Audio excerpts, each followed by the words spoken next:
Hi, I'm Nick Huston here for Gotham Sound and Communications with a first look at the new Zoom F4, which is not available yet but is coming soon to a Gotham Sound near you. So here we have it. This is the Zoom F4, and this is one of their working prototypes. It doesn't actually pass audio yet, but by the time it actually ships to you, it will. So we're not going to plug anything into it, but we'll just look at some of the basic features. So first things to talk about is this can record 8 tracks, but it really is a 4+2 mixer recorder. So it's really designed to do 4 inputs, right? Here's the 4 inputs, and then be able to do 2 mix down. It does have an additional option to record 2 additional tracks using this Zoom connector on the back. You can use a bunch of their different inputs for that. Like this one, for instance. There we go. You can use this one if you want more XLR inputs, or you could use the shotgun mic if for some reason you wanted to use a stereo shotgun mic, or there's also the familiar XY from the Zoom H4, which was very popular, which would be great for recording sound effects, things like that. So it's a pretty flexible machine, very similar to the F8. Really just with the 4 XLR inputs on the side. The other thing you'll notice is just like the F8, it's combination XLR 1/4 inch. So mic in on the XLR, 1/4 inch is line in only. Okay. The other way to get 5 and 6 is on this side. See how it says 5 and 6 and return. So this again is really designed for an emergency, like, oh no, I've got to plug 2 more things in, or preferably doing some kind of a camera return. So one nice thing about this, you've got 2 full-size XLR outs, where you didn't have that on the F8. You've got a full-size headphone jack, which is great. You've got another sub out, Hiroshi powering. The back, we've got the proprietary Zoom connector for all of your add-ons that we talked about. You've got the battery cover, where you can put in this AA sled. It takes 8 AA batteries.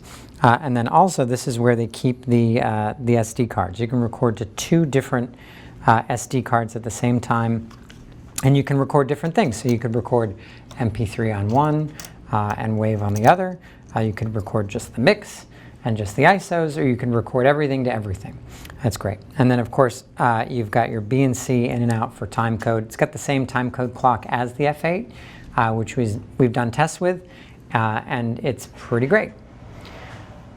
So on the front here we've got this monochromatic screen, and then we also have this menu selector knob. So you can use this to go between a few different kind of main quick access screens. Here with this one you can see that you've got what your trim pots and your mixing pots are doing, and also toggle between what these knobs are doing. So right now they're set to be the faders, so that you can just adjust the faders, and then you can go into the specific menu and adjust the mic pre's. But if you want to be adjusting trim only on those, you can switch it to trim, and now those are trim pots. Okay. In this other menu here you can see more meters for all of your tracks. With this, more meters, so not only tracks 1 through 4, but also the left and right, and 5 and 6 for the return. And then with this one, you're seeing this is your output meter. So you've got left and right, your main outs, and your sub outs. And then just various combinations of metering for viewing. Other menus, obviously, you can get into other buttons on the front. You can get into the menu. You've got your headphone volume, which is nice to have that there. Transport controls.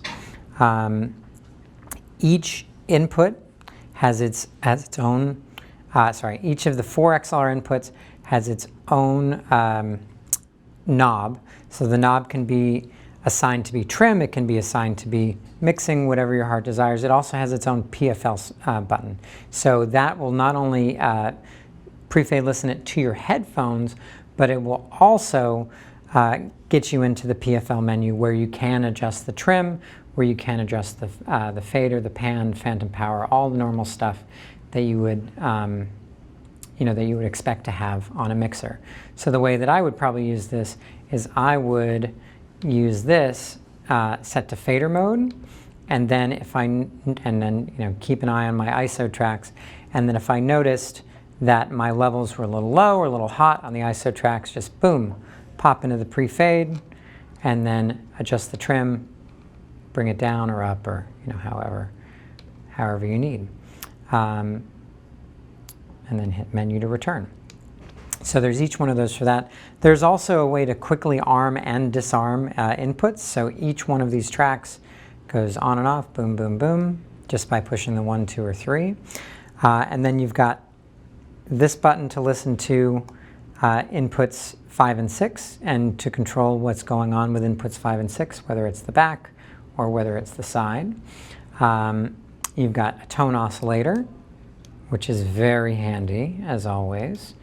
And you've got an output routing menu, so you can figure out how, if you want to have your outputs, be mic, line, somewhere in between. You can change the routing, and you can actually turn them on and off. So if you had your boom operator talking to you and you wanted to stop sending to comm, text, or camera, you could actually just go in there very quickly and turn that off so you don't get in trouble, because that's never happened before, that someone's been talking into a boom and said something they shouldn't have while somebody was listening. So that's kind of the nuts and bolts of it. The Zoom F4, very similar to the F8, not quite as much functionality. It doesn't have the Bluetooth function, so you can't control it from an iPhone or an iPad or anything like that. But it is really pretty small, pretty light, easy to use. There's a mounting bracket that comes with it where you could actually mount it underneath the DSLR. So for people that are looking to have something on camera and be able to run multiple microphones into it with timecode, that works. It also would work in a bag. It's either a great entry-level recorder mixer, like it's probably the best entry-level mixer recorder that's out there for somebody that doesn't have thousands of dollars to spend on a new one, or it's a fantastic backup. So if you're going to be in a situation where maybe you're nervous that your equipment is going to get damaged, where you don't want to be using something that you already have that costs thousands of dollars, this is first of all a high-quality backup machine. It's got really great preamps, same as the F8. And it's really inexpensive. It's $650, and so if you break it, it's not as big a loss for you, and production certainly won't freak out when they get the bill, as compared to some of the other products that are out there. All right, so to wrap it up, the Zoom F4 is a pretty remarkable device. You get all this functionality, the 4+2 mixer recorder with optional 5 and 6. With full time code, all for about $650, which is pretty remarkable. There's no other machine on the market that's doing that, and it feels like it's all metal. It feels like it's pretty sturdy. So we're pretty excited for this to come out and to put it through its paces then. For Gotham Sound, I'm Nick Huston. Thanks for watching.